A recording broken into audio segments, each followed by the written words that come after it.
All right, team, quick player scores update and a reminder to have a cracking weekend, that's for sure. We had some crazy scores in this Storm Broncos game. The points have been flowing in all of the games this weekend, that's for sure. 50 to 12 for Storm over Broncos, 60 to 26 for Eels over the Tigers. And then you had the Roosters getting up just 36 to 28 over the Bunnies, with them scoring a couple of tries late to make it a lot closer, obviously. But let's get into this Storm Broncos clash. And just remember to stick around for finals fantasy next week. 50 to 12. Warbrick 101. Hughes 96. Man, these guys are incredible. A triple for each of them. A triple and 2 try assists for Hughes. 5 line breaks for Warbrick. And man, I'm so glad I did hold on to Hughes. I did sell Galvin in the end. So like in round 26, end up being a 40 odd point difference. So I'm at least, that's a win for the last couple of weeks for sure. But yeah, incredible scores for those two, and well-deserved end to the year. For Hughes to finish the year at 60.4 as an average, incredible, because this is what he did a couple of years ago. He looked like one of the best players in the league, and people were like, oh, is he the best halfback in the game? And he's come back and, after a couple of leaner years, come back and done it this year without Munster being at his best or even being there for the most part. So he had Wishart working with him, and it was a great compliment as well. So yeah, he's done awesome, and they deserve this minor premiership, and he deserves the Dally M. It's pretty simple, I think. He's been the best half, and that just, that final game there just personified what exactly he's done all season. So incredible work from him. Harry Grant ends the year with a 63, puts him at a 53.8 average, and was a really good game for him, getting out from dummy half, something he hasn't done enough of this year, especially when I owned him. But a 54 average will put him a little bit under what he started at this year, and we know that he was, we thought he was a little bit underpriced coming into this season, and turns out, probably wasn't in the end. It was pretty close to bang on with that 54 average now. Eli Katoa has had a very strange up and down season, to be fair. He was absolutely crushing it early on in the year, then had a really big lull there. So he's at 638 to finish the year with a 54, and with the sin bin in this one as well, a great game from him outside of the sin bin in fantasy, but a 52 average for Ellie as well. He'll sit well into the 700s next year and won't be a clear option from the jump. But how good's Jensen been? He's got up to a 718. He'll be even higher than that after this week, but a 47 average overall and a 52 in this game. An incredible season from Jensen, having to really put in some extra work this season with Haas being out for a good portion of it as well. So yeah, really stepped up in Flegler's absence. And poor Flegler, have you seen that? Yeah, he looks like he's going to have some surgery now, and probably out for another full 12 months if we're lucky. He misses next year and then he's back. But there's a bit of word that, obviously if it doesn't work, his career could be in a lot of trouble. So really sad to see from Flegs. Munster 47 there, he's going to be really cheap to start next year, averaging 44. If he can get his body right, he'll be in a lot of people's teams come round 1 next year. And then Reynolds at 46, pretty good to be fair, considering they got 50 put on him. Medium far longer there, 46, 43. Carrigan 40, my captain, rough, like a dog. Blory 40, so those two guys in my side. I was pretty happy with the Blore 40. Just hate giving him any pellet, did I? 56 metres in this one. No tackle breaks, the one offload there, but Paddy, you can't complain with the 40 in 53 minutes. If he played the 80, he's up at a 60 or close to it again.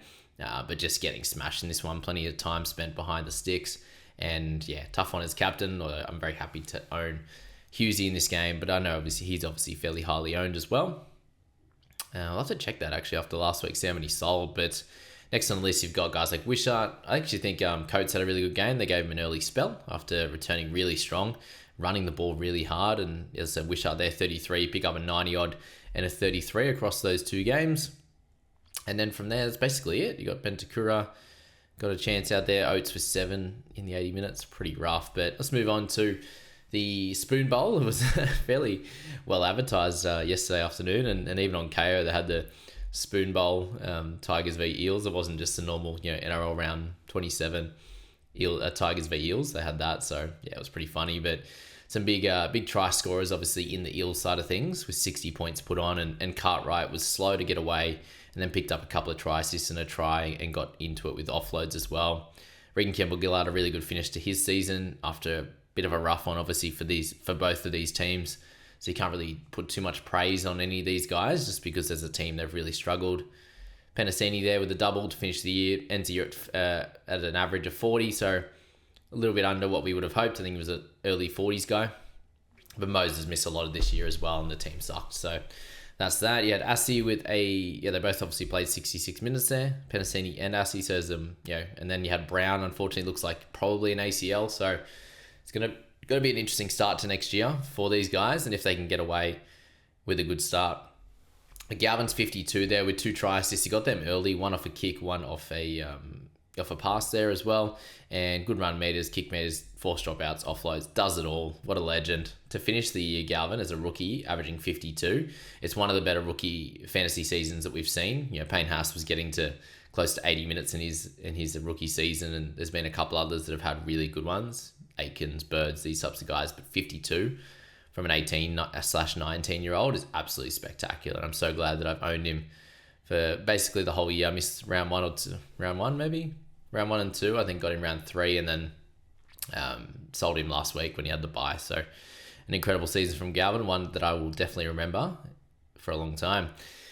He's got a great future in his hands, that's for sure. And Latu Fainu, a nice game from him with a try and 2 line breaks there, 8 tackle breaks, so a good runner of the footy. Congrats to him for a good game. Obviously, missing 10 minutes of that one as well, but safe, fast, solid hands, picked up a try and a try assist there. Still 6 missed tackles, but as an owner of him, you'd absolutely be taking that to the bank for 46.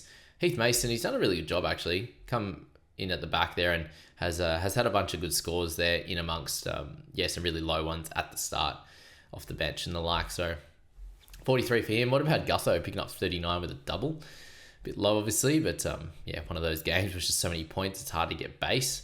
Samuela Fainu there with 38. Really good effort from him, given the circumstances. To miss 3 tackles, but the 2 errors is where his issue was. Brownie with a 37 in his 52 minutes, so a solid effort and was looking pretty good. Tony obviously had 1 try assist, but I hope that he's okay and can get through his ACL injury, and hopefully we can see him back sometime in the late part of next year if the Eels are doing well.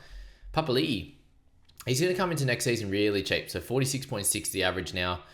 Played a lot of less minute games here in the back end, and he's moving, right? So we'll see how that one plays out for Isaiah at that like 600 odd price point, because we know what he can get to. So we'll see how that one plays out. You've got Sione Fainu there with a 34. Still not sure how to say it. Fainu, some people say. Let me know in the comments. No one said if I'm saying it wrong yet. That's that. Talangi with a 30, just the 1 try assist for him. Appy at 28, pretty rough, 56 minutes on his front. Sinbin, obviously missed tackles, a couple of goals, not ideal. Twali, he'll be fairly cheap as well. That 500k price point or so. If he's starting next year, he's going to be very interesting and fit. But we'll have to wait and see on that one. Stefano, just shocking finish to the year. He just gets cheaper for us to start next year when he goes to the Storm, to be fair. If he's going to play some decent minutes and stuff, we'll see. But Bellamy is going to have an interesting case on his hands because, this guy should be dominating every week. For him to have 57 metres run when he's the best forward by far, when he gets it right, that's the thing, is he just doesn't get it right often. 22 for him, so be priced in the 600 range next year. And then the final one for this video, guys, is South and the Roosters there. So, a good little return from a lot of these players there. If you have anyone in that top 5, which are fairly highly owned, Cook, Tedesco, Crichton, Terrell May, and Watson, it worked out really well. And Terrell I didn't have on my list, and then I would have changed it obviously once we got some confirmation that Lindsay Collins was going to be out as well. So that just gave Terrell big minutes, and he started and played 54, got the 4 offloads away and the tackle breaks. He looked like he was in that mood where he was trying to hit and offload and tackle breaks. So that was where he was at. So he moves into that. He would have moved into that 18 list, that's for sure. Cook and Tedesco, fairly high on that list. Crichton, a really good return from him as well. Just looked, or even in the 80th minute there, he ran all the way from his left-hand side to have a carry on the right there, and I think he was going at Burgess a little bit and got a tackle break and whatever else in that last play. And big thank you to Tedesco for that last play as well. There was like a second left, and he got in a dummy half, picked it up, carted it about 8 metres forward into Damien Cook. So it was a good little finish, pick up 2 points there for that one. So Teddy was great, Crichton was awesome, and then Cook with a 71. Just a great return for an amazing year for Cook to average 57 and be basically the best hooker for the year. He he deserves it because he had a bit of a leaner year last year, and there's even games this year he wasn't playing the full 80, and he still managed just to pick up at just a tick under a 57 average. So he's going to be way too expensive to start next year, and they're going to have to see what they do with Cookie and with Little there. But 48 tackles, a couple of goals, 100 run meters. We know that's when he's doing his best. When he's 70 plus run meters, getting his tackle breaks, he'll get some attacking stats, and he tackles well. An awesome work from him. Watson ended up with 70 minutes there. 55 was his effort. Picked up a line break, 4 tackle breaks, ran the footy well from dummy half. And it's something he wasn't doing. He wasn't running very much in that little lean patch. But yeah, good to get a 55. It was 58, but a couple of down dates overnight. Similar to that with Colin Matangi. 46 for him. Just a rough end to the year. And thankfully he got the 3 turnover tackles. And yeah, he played a couple of good spots at the back end there to get it down the right-hand touchline for that kick back into Gray. But yeah, no tackle breaks, no offloads, which is something that he was just getting for fun when he was playing through the middle. So a lower finish, but he served his purpose at times this season, that's for sure. Marmazelis, a 44 in 36 minutes, so he's going to come into next year as a must-have, basically in that 9 jersey, unless they end up signing someone. So there you go from Marmazelis. Keep an eye on him for next year. He'll just be a lock in our sides. I haven't worked out his name yet. Nawaka Natawazi. We'll go with that one to start. It's my first attempt. They sound like they were doing a decent job last night. There was no stuffing up, so well done to him. But he looked great. 10 tackles, no misses. Looked good in the air. When he timed it right, there's a couple of times he didn't time it right, but he looked awesome. So welcome to the league, mate. And hope all goes well. He looks like he fits right in, and he'll do a good job. He had Walker with a try, so yeah, big salute to Damien Cook and also Burgess for their time with the South. It's going to be weird, obviously Burgess going back over to England and Cook's moving to another team. That's going to look weird, but it's going to look weird without a Burgess in the South side as well. So he picked up a try to finish that game and had a bit of a niggle and stuff with a few of the players, which was fun to watch. Cody Walker, try assist. He looked great at the start of this game. And then they obviously got, their defense as a whole wasn't good enough. Spencer Leniu had a pretty rough game, 3 errors early. So, he turned around a bit in the back end, but not ideal. Munro, he's going to be fun to watch when he gets his body right, and sound like he had some family things going on over the last week or so. So, good on him for coming out and playing really well. Jai Gray, 2 tries and a line break and still only 32. Rough. That's rough. He's in my looping slot right now. But no tackle breaks, no offloads, just 108 meters in the end. So, not super ideal, but we'll take it. Better than a 15, better than a kick in the crotch, as they say. And we'll see if Starling's going to be on the bench again. I'll just take Grace 32, so I don't have to stress about that game. Watch Starling get a try, though. I hope he does for anyone who does own him. But Sanders Smith still, I think he's going to do good things in the halves there for the Roosters. Duncan, they averaged 34 for the year, so it wasn't too bad in the end, but it's very up and down in terms of, for one game you go really low, one game you get big minutes and go high. Joey Manu, he ends up finishing the year on a really bad cold streak, to be fair, but still a 47 average for the season, and he'll be probably a little bit too expensive unless Tedesco is out and we see him at fullback. But not his best few months, that's for sure, and obviously had the injury in that time as well. And then you have Host with the 23 and 80 minutes. Gross. De La Salle, far with the 15 and 20, and then had the head knock. But great to see all his friends and family over there, and when they pan to him, it's weird. He's just got a concussion, and they're on screen. They're all like cheering for him. So I like it. It's just funny. Like when you think about it, he's just had a concussion, and they're cheering. That combination. I know that's not why they're cheering, but it's when you think of it that way, when you think of a lot of things in certain ways like that, it is always very interesting. But that's the 3 games, guys. We'll get back into it tomorrow at some point.